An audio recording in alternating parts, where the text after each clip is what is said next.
In fact, ang number one na gusto mong paligayahin, hindi sarili mo.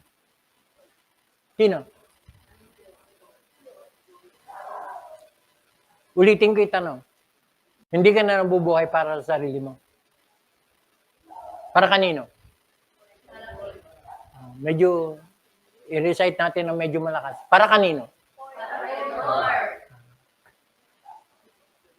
Seryoso? Ba't may tanong na gano'n, Pastor? Kasi pwedeng hindi.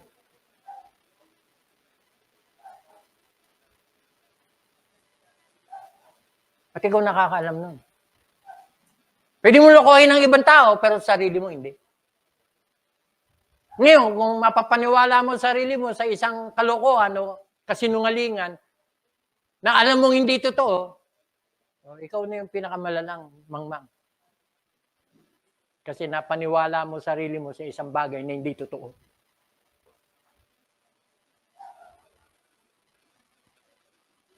We will live differently for the Lord. Kung dun sa first point, we will live differently. We will be cautious how we live.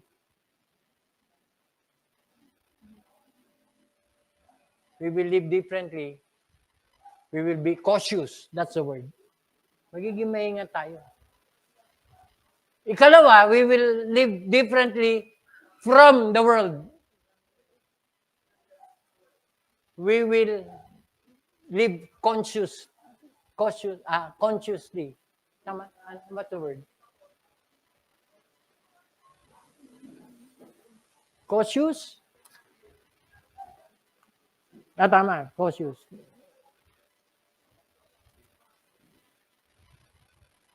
Yung second is conscious. Yung una, cautious. Magiging maingat. Paano tayo mamuhay? Ikalawa, magiging conscious tayo. Hindi tayo gaya-gaya lang. Conscious. And living differently for the Lord.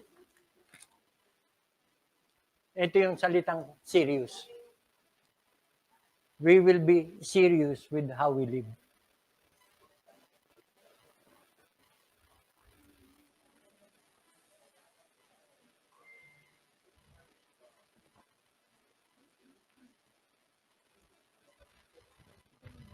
Are we living this life for the Lord? Ang daming talata. Actually, I won't bother you na magbukas pa doon. For to me to live is Christ, and to die is gain. That is living seriously the Christian life. And the life which I now live in the flesh, I live by the faith of the Son of God, who loved me and gave Himself for me. So, hindi na tayo nabubuhay para sa sarili. Para kanino na tayo nabubuhay? Serious?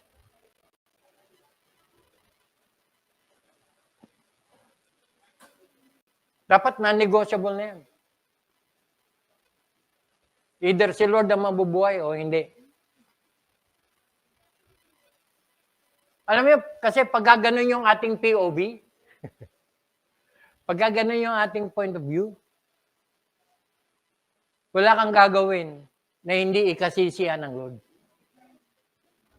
Kasi pag hindi mapiplease ang Lord, hindi ko na lang gagawin. Wag na lang. Kung doon sa pupuntahan ko, hindi ko maisasama ang Lord at hindi siya magiging masaya pag sinamahan niya ako, wag na lang.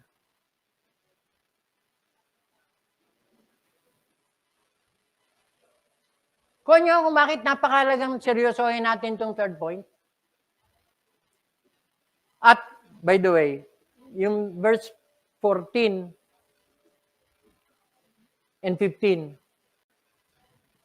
hindi magiging problema kung settled tayo na si Lord ang dahilan kung pamumuhay na ito. Hindi magiging problema yung 14 and 15. Kasi mapupuno tayo ng pasasalamat at papuri sa Diyos. Na before you know it, wala ka nang inireklamo sa buhay. Yan. Do all things without murmuring and disputing. Bakit pinaalala yun? Bakit sinabi yun? In verse 14. Bakit kailangan sabihin yun? Alam mo yun, sa totoo lang? Kasi walang taong hindi mareklamo.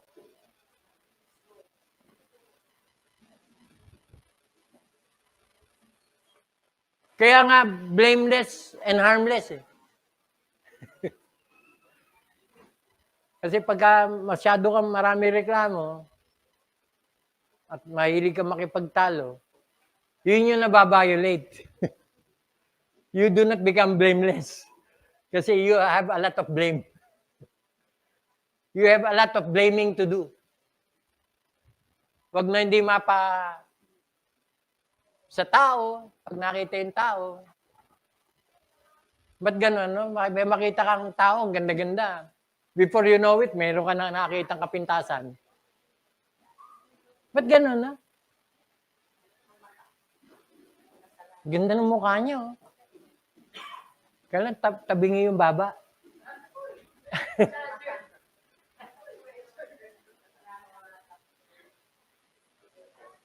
Kaya winalingan tayo, do all things without murmuring and disputing. Why? Kasi doon tayo nagiging blameful.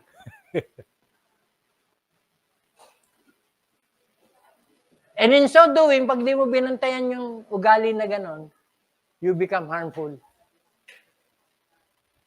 Nakakapinsala ka, nakakapanakit ka. Kaya iduduktong ko sa the feeling is mutual. Itong mga katangian ng Kristiyano na namumuhay ng kakaiba. At hindi ka nagiging kakaiba dahil naiba ka lang. Hindi. Nagiging kakaiba ang isang tunay na Kristiyano dahil namumuhay siya para sa Panginoon.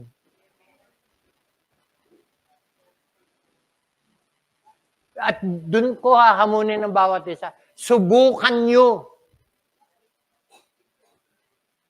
Huwag maging standard yung sarili ko. Na pagka meron kang gustong gawin, ang tanong natin palagi, ano ba gusto ko? Baka pwedeng palitan natin yung, ano ba gusto ni Lord? Kasi ngayon, mamimili ka eh. Ngayon. Seryoso ka, Pastor? Huwag mo itanong sa akin niya kasi ako nagtatanong. Seryoso ka ba? Kasi kung seryoso ka, marami kang gagawin ngayon. So, ano yun? No. That do all things without murmuring and disputing, verse 15, that you may be. Ganda. Upang kayo ay maging. So, blameless na ba tayo at harmless? Yes and no. Yes, kasi as far as God is concerned, glorified na nga tayo eh. Alam niyo ba yun? Bagamat wala pa tayo ron, pero as far as God is concerned, nakasettle na yun. Doon tayo papunta. In fact, hinanda niya yun na maging place of righteousness. Why? Kasi ilalagay niya doon, mga righteous. Kaya dapat, ngayon pa lang may nangyayaring ganun. Yun yung ibig sabihin ng blameless and harmless. We are in the process of becoming like that. Hindi sinabing perfect. Why? Kasi hindi pa tayo perfect. Bakit blameless and harmless? Blameless, kasi di ba? What does it mean to be a Christian? It does not mean that we become sinless. Hindi tayo naging sinless na wala nang kasalanan. No. On the other hand, nagkakasala pa rin tayo. Bagamat nagkakasala tayo, we sin less and less. We do not become perfect, bagamat we are in the process of becoming blameless. Nababawasan yung blame. Yung blame is less and less. Sumunod lang tayo sa Panginoon ng seryoso, kapatid. Magugulat ka, yung pagbabago mo will be dramatic. Hello?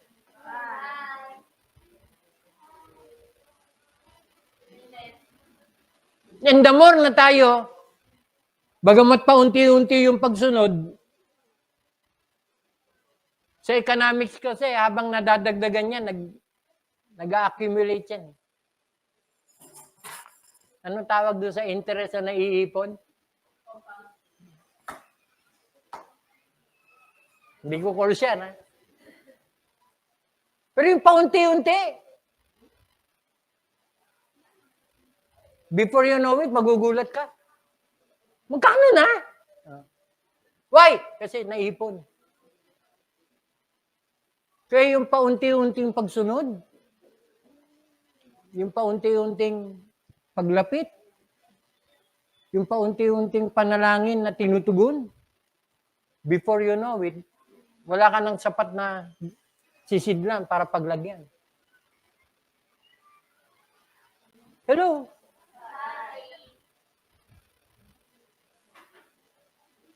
So we will live differently for the Lord, that you may be blameless and harmless.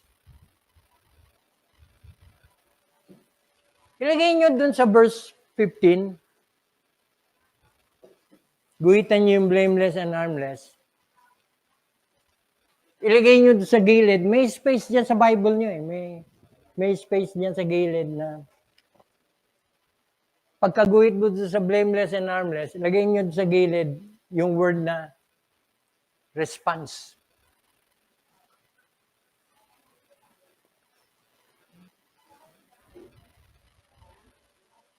At ipapaliwanag ko kung bakit response. Yung pamumuhay ng bilang ulirang anak, matuwid at walang kapintasan.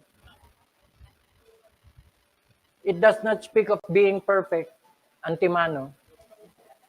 Pero it is a process na as we continuously obey, yung term na sinuggest dyan ni EI, kasi kung naalala nyo, may Bible study tayo na regeneration, relation. Tapos nag-iisip ako kung ano yung third na word na letter R ang simula. Pagkatapos ng service, napitan ako ni EI. Sabi ni EI, Pastor, meron akong word para doon sa third. Ano yun? Recurring obedience. Nagsusuporta doon sa activation. Kailan na-activate yung buhay spiritual? Nung na-regenerate tayo. Activation. Connection. Kailan tayo na-connect sa Panginoon? Nung tayo nagkaroon ng relasyon. Nung tayo naging anak ng Diyos. Di ba? If you abide in me and I in you, as a branch cannot bear fruit of its own except it abide in the vine. Connect. Sino yung nakakonect sa Diyos? Yung mga may relasyon sa Kanya. And third, paano tayo mamumunga? Kasi hindi lang masapat na tayo nakakonect. Dapat the end and goal is mamunga. Paano tayo mamumunga? If there is recurring obedience. If you abide in me and my words abide in you, you shall ask what you will and it shall be done unto you. So, response.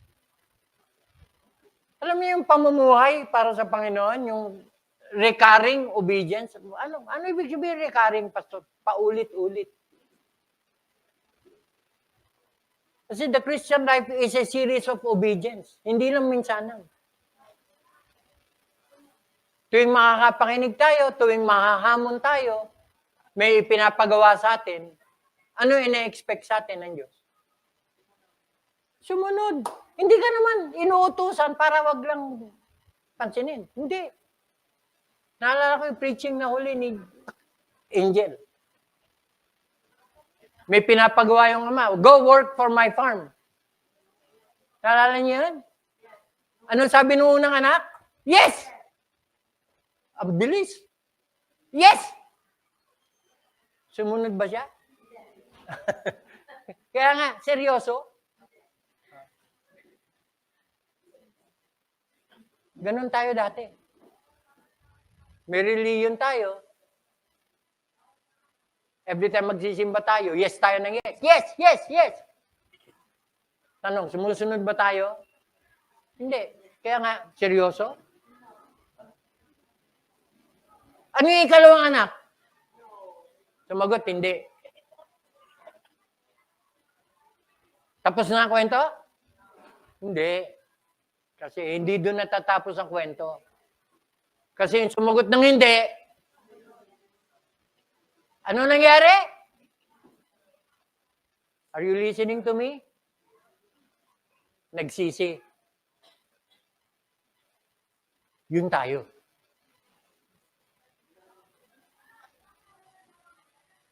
Marami tayong napapakinggan nang hinihintay ng Lord magsisi. Why? Kasi hinihintay niya yung pagsunod. Seryoso? Hanggat di ka sumusunod, hindi. He is not willing that any should perish, but that all should come to repentance. Seryoso? Hanggat walang pagsisisi, walang pagsiseryoso. Why? Kasi hindi lahat ng nakikinig sumusunod. Sino lang yung namumunga? Recurring obedience. In fact, yung pagsunod mo, bunga na eh. Hello? Wala ka pang ginagawa? Nakaupo ka dyan? Pero sa isip mo, patawarin mo ako, Lord. Naging matigas ang ulo ko. Pero bigyan mo akong biyaya para masunod kita. Wala ka pang ginagawa. Namunga ka na. Why? Kasi may nabuong pagbabago sa puso mo.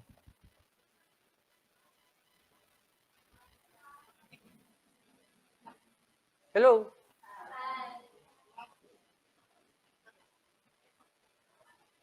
At yun yung dahilan kung bakit minsan hindi maayos pakikitungo mo sa kapwa mo. Bakit? Kasi may mali. May mali. At dahil may mali,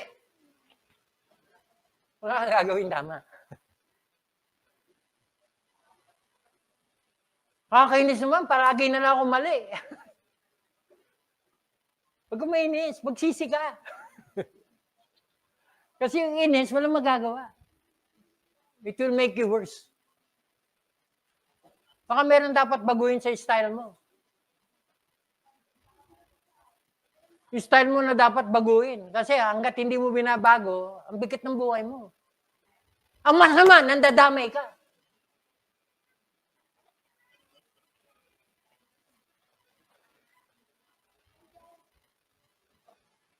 Kaya seryoso ka ba? Pakisagot yung tanong. Kasi hindi mo seryosohin yung pagsagot dyan. Ay, habang panahon ka ganyan, hanggang sa maging huli ang lahat. When I say maging huli ang lahat, alam mo, ibig ko sabihin. Bagamat ang mercies, they are new every morning, pero aminin naman natin, they are not eternal. May hangganan yan.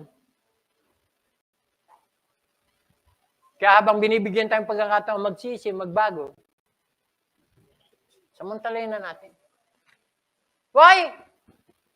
Kasi the best response is always obedience. And as we are being obedient, take note, slowly but surely, we become blameless and harmless. Yun yung magiging result. Bakit siya result? Yung nga, by the mercies of God that you present. Bakit tayo magpe-present? Because of the mercy of God. So we respond in a positive way. Susuko mo yung buhay mo sa Lord para magamit niya. Meron pa. Nagre-respond tayo kasi natikman natin, naranasan natin yung pag-ibig niya. 1 John chapter 4, verse 19. We love Him because He first loved us. We obey Him because He did something to us. Ligtas ka na ba talaga? Naranasan mo ba yung kanyang pagliligtas? It will result to obedience. That's the right response. Pero hanggat hindi nagre-respond na ganon, meron bang pag-ibig na naranasan? Meron bang biyaya na natikman? Baka wala. Kaya yung masisipwreck, to begin with, hindi nakatikim. Asa ka pa na magtatapos yan hanggang katapusan? Hindi. Bibitaw yan. Hello? Nakuha yung response? Malinaw? Meron pa. Meron pa. Baka hindi pa masyado maliwanag yan. John 14:15. Yung blameless and harmless is a response. Kaya ka nagkaganon. Kaya ka naging ganon. Yun yung ating tugon. O ano yan? Anong sinasabi ng talata? Sino yung susunod? Sino yung tayo? Yung sinasabi dyan. Yung nagmamahal. Ang sabi ng Lord, kung talaga mahal niyo ako, susunod kayo. Kasi yung pagsunod, yun yung tamang response sa pagmamahal ko. Kasi yung hindi susunod, binaliwala mo yung kabutihan ko. Kaya ako, katwiran ko, pag may blessing na dumarating, mahirap tumanggi. Alam niyo bakit? Kasi kabutihan yun eh. Para tanggihan mo, to refuse an offer is an insult. Doon kami na iba ni Carol. Kasi si Carol mahihain na pag may binibigay siya, ay hindi, pinapakain siya, ay busog pa ako. Hindi, tagapin mo. Busog ka pa ako, hindi. Pero hindi, nakuha niyo yung point ko, pag tinanggap mo ang blessing galing sa iba, gusto mo yung iba ma-bless. The same thing with the Lord. Ginawa ka ng kabutihan ng Lord, susuklihan mo ng isnab. Tatanggihan mo. At ang masakit, bukod sa tinanggihan mo, ininsulto mo pa ang Diyos. Meron ka pang mga sinasabi against Him. May ganun ba? Maraming ganun.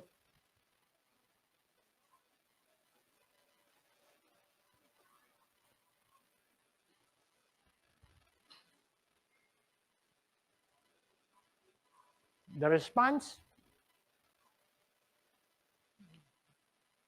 Bigay ko na. Malinaw ba yung response? Nakuha niyo yung point, bakit yung ginamit yung word na response? Kasi yung blameless and harmless, hindi yan yung present condition natin. Hindi. Yan yung present response natin.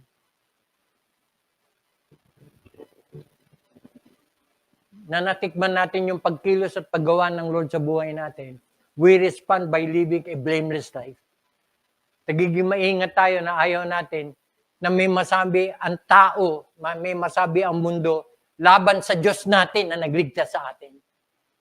So we want to be blameless. At nakaduktong yan doon sa without rebuke, mamaya. Mamaya na. Kasi third point ko pa yun. Andi dito pa lang tayo sa first point, response. At nakadikit yung response doon sa second, doon sa relationship. Bakit ganun yung response natin? Kasi anak tayo ng Diyos. Ayan. As children of God. as sons of God. Sino magkakaroon ng ganung response? Sino? Lahat? Hindi. Kaya hindi nakapagtataka. Hindi lahat na nagsisimba, sumasamba. Are you listening? Hindi lahat ng nagsasabing Kristiyano siya, seryoso siya. Sino lang yung tunay na Kristiyano? Sasabihin ko sa inyo kung sino. Yung seryoso sa kanyang relasyon sa Panginoon. As sons of God. Hindi sinabing to become sons of God. Kaya yung biyaya, yun yung sapat na dahilan para pang magbago ang isang tao. Hindi tayo hinihintay na magbago bago tayo mahalin. Minahal tayo at yun yung nakapagpabago sa atin. Kaya yung pagmamahal natin sa Kanya, yung paglilingkod natin sa Kanya, ay yung sukli natin sa Kanya. Yun yung ating tugon. Kung meron man siyang tanong. Tinatanong mo, mahal mo ba ako? Hindi mo kailangan sagutin sa salita. Sinasagot mo sa gawa.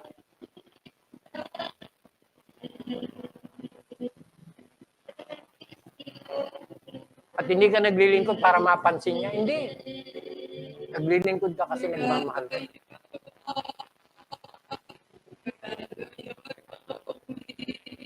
Hello. Kaya isang dahilan ko ba't ako napuyat habang nakikipagsagutan ako sa chat. May in-emphasize akong word. Gusto mo magpagamit sa Lord? Make sure you are serious. Why? Kasi yan yung magtatagal, yan yung magpapatuloy, yan yung magiging matatag. Kasi hindi lahat na naglilingkod magtatagal. Tama?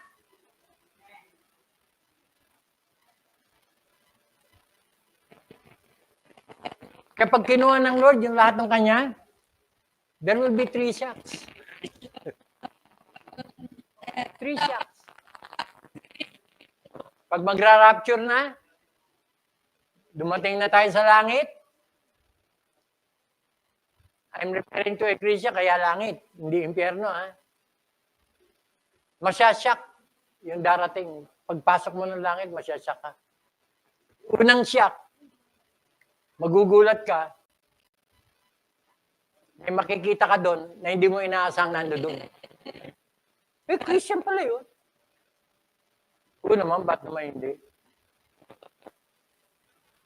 Ikalawang shock, magugulat ka, wala doon yung inaasang mong nando doon. Ba't siya wala? Ang tagal ko.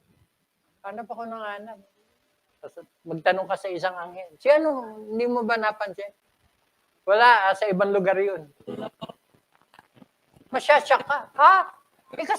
Kasama ko yun. What's the third shock? Nandun ka. Pastor, di ba dapat kung Christian ka, alam mo, pupunta ka doon? Eh, ba't ka na-shock? Na-shock ka kasi alam mo yung buhay mo. Nagulat ka kasi nag-iisip ka baka hindi ka papunta ron. Nakalimutan mo na ang kaligtasan biyaya, hindi gawa.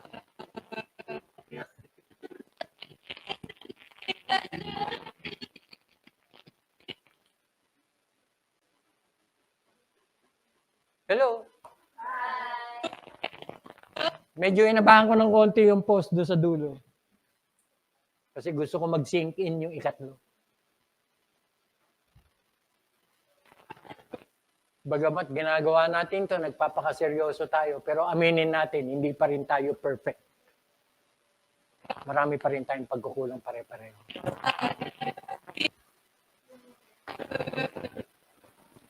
Yan ang gusto ko sa tech eh. Pag may problema, alam nila. Kasi ako, hindi ko alam.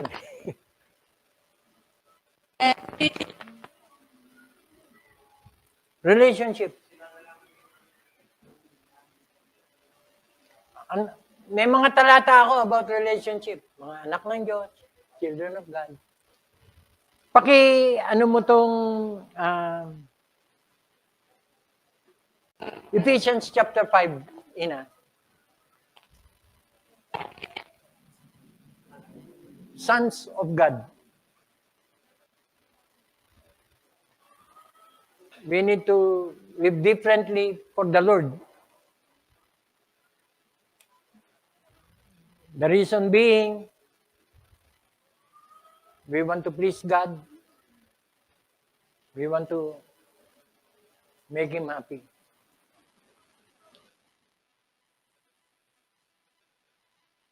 God expects us to be that because we are His children. Yan. Ephesians 5, 1 and 2, Ina. Ephesians 5, 1 and 2. Yan. Sino yung na-expect ng Lord susunod sa Kanya? Sino? Lahat? Hindi. In fact, sa loob nga ng simbahan, may expect mo ba lahat susunod? Hello? Kaya nga, yung tanong, seryoso? Kasi amin natin, hindi lahat seryoso. May mga casual, palitaw. Yun na nga yung marinig mo, testimony, talaga na-challenge ako. Kasama mo, next Sunday, wala. So, sino yung susunod?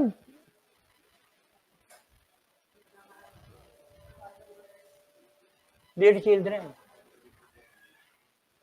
dahil kayo'y mga anak na minamahal ng Diyos. Tularan niyo siya. Mamuhay tayo para sa Kanya.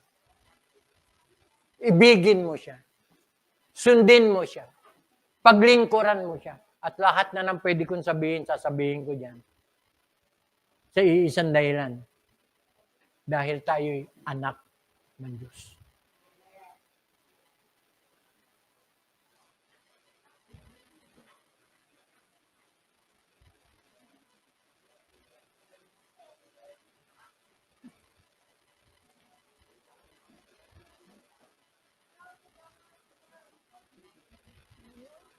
Hello?